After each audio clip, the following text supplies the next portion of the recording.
Working 3 jobs to make ends meet? This might be why. The U.S. Center for Medicare Services recently published a database of physicians' Medicare billing histories. One interesting bit of information from data release is the fact that a leading source of expenditures for big billers is drugs. As it turns out, Medicare incentivizes physicians to choose the most expensive drugs by reimbursing them for the cost plus 6%. Just another illustration of the way healthcare runs on the same cost plus markup accounting culture as the rest of the American and world economy. Our whole economy is governed by a set of metrics equating the consumption of inputs to the creation of value. The greater the cost of inputs consumed to produce a given good or service, and the higher its resulting final price, the more value is perceived. This is the opposite of the common sense approach we take in our daily lives. When we find a way to meet our needs at lower costs and with less effort, we consider ourselves better off.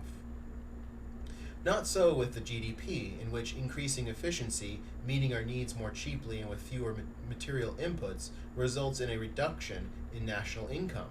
The less efficient things are, the more damage resulting from our daily activities to meet our needs, and the more resulting expenditure of inputs, the higher the GDP.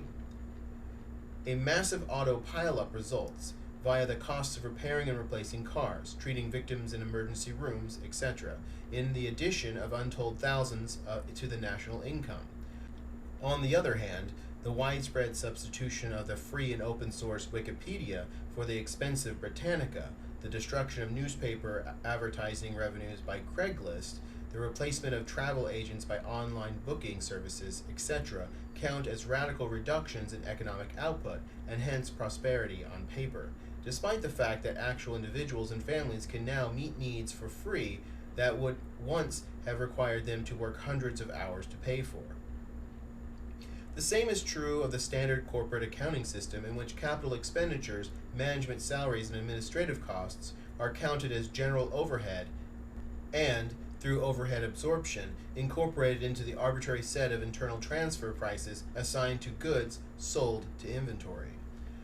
The more such inputs wasted in making a finished product, the higher its price, and the higher the resulting book value of the inventory sitting in the warehouse, despite the fact that there's more inventory than customers are willing to buy at that bloated price. The large corporations that follow this accounting method are generally in oligopoly markets with price leader systems, in which 3 or 4 firms in an industry control a majority of sales in a given market and can pass their costs directly onto the consumer via administrated pricing. It works this way in regulated utilities, where rates are set politically so as to guarantee a defined rate of return on expenditure, and in military contracts, the reason it's in contractors' interest to come up with those $600 toilet seats. It's also the way the old Soviet model planned economies assigned prices to unfinished and finished goods within their system. So many refrigerators or microwaves produced were so much value, regardless of whether they worked or were destroyed by careless handling during shipping. In every case, the incentive is to maximize production costs and to do things in the most inefficient manner possible, because the measure of value and standard of reimbursement is the cost of the inputs consumed. This is what Paul Goodman called the great domain of cost plus.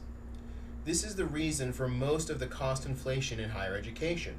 A major part of the industry's revenue are guaranteed by third parties. For example, government aid to higher education and banks that get guaranteed returns on student loans. Since tuition is set through the same administered pricing to the third parties that govern the corporate economy, there's every incentive in the world to maximize overhead costs through utterly stupid and wasteful construction projects, ever-raising administrator salaries, and the like. As a result, inflation in college tuition is even higher than that in healthcare, with a dwindling share of the price going to cover actual delivery of services. The state, the giant corporation, and large institutions of all other kinds are part of an interlocking culture designed to extract as much money from us as possible while delivering as little as possible in return. That's why political agendas centered on guaranteeing our ability to pay for services without touching the institutional culture that makes them so expensive are a dead end. Working 3 Jobs to Make Ends Meet, This Might Be Why, is a Center for a Stateless Society commentary written by Kevin Carson and read by James Tuttle.